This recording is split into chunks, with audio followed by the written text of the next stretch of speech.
Ensley, Alabama. The large neighborhood that is often referred to as a city within a city is located just west of Birmingham, Alabama's city center. Ensley was once a separate and thriving industrial city that is also known for serving up original Temptation members Paul Williams and Eddie Kendricks, as well as Erskine Hawkins, whose popular musical jazz score, Tuxedo Junction, made the area nationally famous. Ensley was known for its lively fraternal halls and dance clubs, but like most cities that lose its economic base, Ensley started to experience a declining population in the 1970s. Today, Ensley is where we find Antonio Spurling. Antonio is a respected attorney, realtor, historian, visionary, and family man. Antonio is also an alpha man.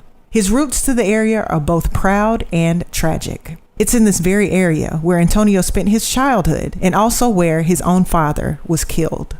Antonio, his wife Marquita, and their team of professionals have been persistent in taking Ensley back to its glory by rethinking outdated business models, repurposing facilities, integrating the needs of the community, and restoring family values. This is Grown in Greek TV. Ensley is the second walkable city subdivided city from Birmingham before it was annexed. In other words, downtown Birmingham is obviously the first, but Ensley is second in the sense that you can walk wherever you want to go. You can walk to a grocery store. Okay. You can walk to a movie. Back in those days, you could walk to a pharmacy. You could walk to get beauty supply products. You know what I mean? You could walk to neighboring businesses or buildings or people's houses because it was such a tight-knit community and things are not very spread out. Now it's pushing, a lot of these developers are looking for areas that they say they have walkability, which means within 2 blocks you can go into at least 3 or 4 different type of venue spaces. Either a grocery store, a salon, somewhere to get something to eat. You know what I mean? And you still within a 2 or 3 block radius. And it keeps, economically, it keeps money. There you go. In that, yeah. There you go. There you go. You get it. Wow. Goldstein & Cohen is a building that is 50 feet wide, and it is 175 feet deep. Okay. And so that building is 8,000 square feet. The footprint of that building. Spurling Law Firm, which is the building we're in, is a 30-foot wide by 175-foot deep building. So this space we're in is about 4,500 square feet. Okay. And it's adjacent to Goldstein & Cohen. Or Goldstein & Cohen, right. And then, Goldstein & Cohen is 402 19th Street. Spurling Law Firm is 406 19th Street. Okay. Henry Talaferro, who is one of our tenants, he's an attorney, which is next door to my office, 410 19th Street. That building is a 25 feet wide by 150 feet deep. So that space is about roughly 3,200 square feet. Okay. Atop these 3 buildings I just mentioned, 402, 406, and 410, is a space that is 17,500 square feet. And that's the big office. What we refer to as elevations at Goldstein & Cohen. Okay. Right. And so elevations is being occupied by a trucking company. Okay.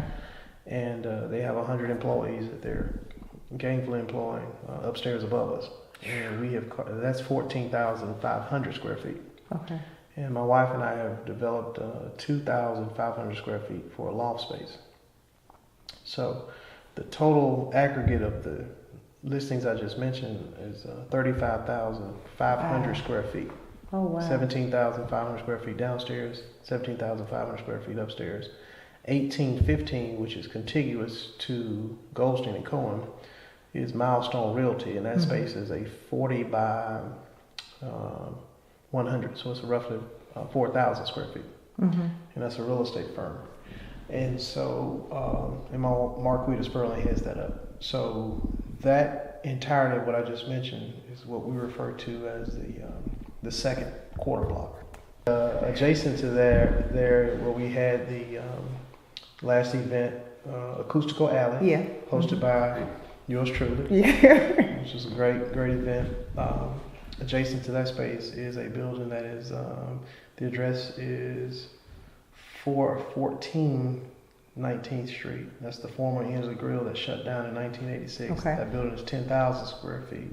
Really? Yeah, it's 7,500 square feet in its footprint, and it has 2,500 square feet atop that space.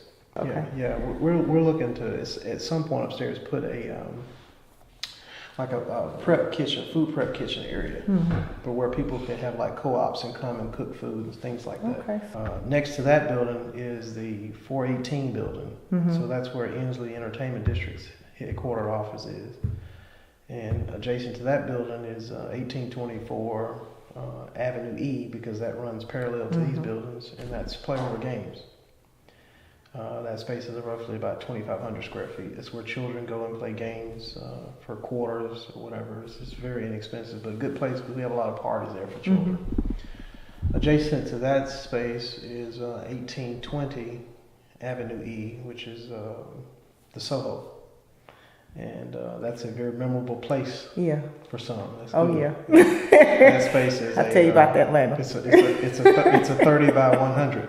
Yeah. Tell you about that later. Right. It's a 30 by 100. So that building's 3,000 square feet, and it can accommodate roughly 75 to 90 people. Okay. Adjacent to that space is Robert and Emma's Florist, which is a florist that's been in this community for at least 20 years. That space is a great space where they have florists in that space. And adjacent to that space is 1816 Avenue E, which is Ensley Live Entertainment Loft. And that building is 7,500 square feet. And it has a mezzanine, a balcony, and a staircase in the center. Beautiful place for a wedding. Yeah, it's a great space. That building can accommodate about 150, 175 people on both levels, up and downstairs. Adjacent to that space is 1812 Avenue E, which is White House Salon. Okay. And there's a great stylist in there. It's just great, good barbers that cut hair real nice. They do a good job in there. And those are tenant occupied spaces along that street side, along Avenue E side. Okay. And we have a property over on 18th Street, which is another quarter block behind us. And it's leased to a Fraternal Order of Police organization. On 20th Street, we have 2000 Avenue D, which is the Ensley Fit Gym. And then across the street from there, we own 2001 Avenue D, which is a 15,000 square foot building for Tuxedo Ballroom. Okay. Now, Tuxedo Ballroom is, what's the history behind that? Tuxedo Ballroom is kind of a think tank that came out of a focus group we had. Okay. Tuxedo Junction was a song that was made or written rather by Erskine Hawkins. It was played by him. It was written by another gentleman actually, and he participated in the musical portion of that song. And Tuxedo Ballroom was kind of a birthing out of that experience, because part of having legacy, as you previously asked, is honoring those who are predecessors before you even come around. Right. And so in recognition of Erskine Hawkins and his contribution to this community, we were naming things after Tuxedo Junction, Tuxedo Ballroom, and kind of incorporating that into the area because it has a rich history for that. Some may know, some may not know, but Tuxedo Junction was a world-renowned song. And they played music all up and down 19th Street, which is now known as the Ensley Entertainment District. And a lot of these buildings were used for areas where people would come and listen to Erskine Hawkins play and engage different artists, from the OJs to the Temptations, to just a lot of people on this street. So we think of history. Wow. Yeah, Eddie Kendricks played on 19th Street, a lot of key people. Amazing. Yeah, so this area has a lot of rich history in music. And so part of the Ensley Entertainment District is to not only recognize the pioneers who built the structures, but to also recognize the talent that entertained people while in these structures. And so we definitely have to acknowledge that. We're glad to know that the Ramsey McCormick building is being renovated. Erskine Ramsey, who died in the late 60s, donated the money to build Ramsey High School. That's who they named the building after. Yeah. And the building that he built in 1929 is going to be renovated in 2018. So we're really excited about that. I really, I admire you because you are Likewise. a visionary, and you're not afraid. You're just not afraid to just do it, and to hear not only the wisdom, but the energy that you put behind the things that you do it's just really absolutely amazing to me. And every time I'm in your presence, I leave with something, and I leave with a new desire to leave something here. It doesn't matter about what people think, what people say. You just leave your part, Right. But what I wanted to ask you is, what do you think is missing from our community? What is it that you think would help people to just want to do it? What is that thing that's missing? What have you found? I think it's an element of, I don't mean to be colloquial or religious, but I think it's an element of knowing that God is God. And that God is so powerful in the sense that he can embody you through his mind to empower and motivate you to confront your enemies. And some of your enemies, we look at them every morning in the mirror. Right. And that is usually a person's biggest impediment, is the person in the mirror. And so what I think that the God factor I'm referring to as is designed to make us fearless. I was looking at my wife's phone one day, and the screensaver on her phone has the face of a lion.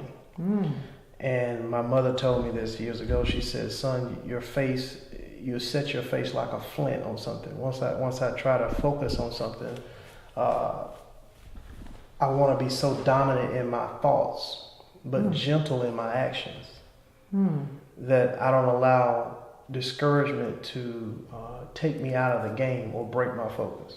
I want to give my undivided attention to whatever's in front of me, whoever's in front of me, so that I can pour out of my heart to communicate the necessities of a sense of urgency, that we must act now. That if there's any desire that you have, put it all out there. Hold back on nothing. Don't be rude, don't be curt, don't be short, don't be unprofessional, but be very deliberate about how you spend your time, where you spend your money, who you spend your time with, what you're doing versus what you're not going to do. Be very clear on those things. And out of that, it gives you a sense of strength and boldness. And that text that comes to my mind, pardon me, it says, "The wicked flee when no man pursues, but the righteous are as bold as a lion." And when you know that you're right, the cause by which you stand is right, you have the right, and all of heaven and God will back up what is right. That's right. And it's in that stance that you appear to be fearless, and you stand flat-footed, and you confront and speak truth to power. And that's the position I try to take with whatever we're doing. And if I can't gain that sense of assurance, I'll wait before I execute. But when I execute, full force. Oh my gosh. Everything in the house, the kitchen sink, okay, the cat, the dog, everything, all that's got to be behind it. Okay. Because I'm going to need that energy and that passion, that drive to stay the course. So that's the first thing. The second thing I think is having vision. Because where a person does not have a vision, essentially you start withering from the inside. And I think that even if it's trying to get in shape, you have to envision how you want your body to look. If it's getting married, you have to envision that. If you want to be wealthy, you have to envision that. Because where there is no vision, people perish. That's right. And so when we don't have vision for why we're acquiring real estate, I'll be the first to say I'm not buying it. But when I have a vision for it, which always precedes the acquisition, money's not going to stop that acquisition. Because that vision has to be so dominant in my thoughts and in the thought process in order to execute and to look past all of the inconveniences, the sacrifices, the tiredness, the other things I could be investing money in or whatever, and I just drive that objective so hard until that vision has fully been given birth to. It's sort of like birthing pains. And through that, it's a relief wants you to give a vision to it. And so I believe that when I die, and prayerfully it's a very long time from now, I'll know, and I want to die empty. Right. I want to deposit everything that's in me that is of value to my family, to my church, to the community, and to the nation, because I don't want to die entrapped in my own thoughts, right, in my own ambitions, because that would be a very painful and a torturous death to me. And I pray that no one lives behind the borders of their thoughts, that I can't make this work. And so to you and for those that will watch this video, it's my prayer that you will get outside of yourself and just execute the vision that's in your head. As crazy as it is, just execute it. Take a step towards it.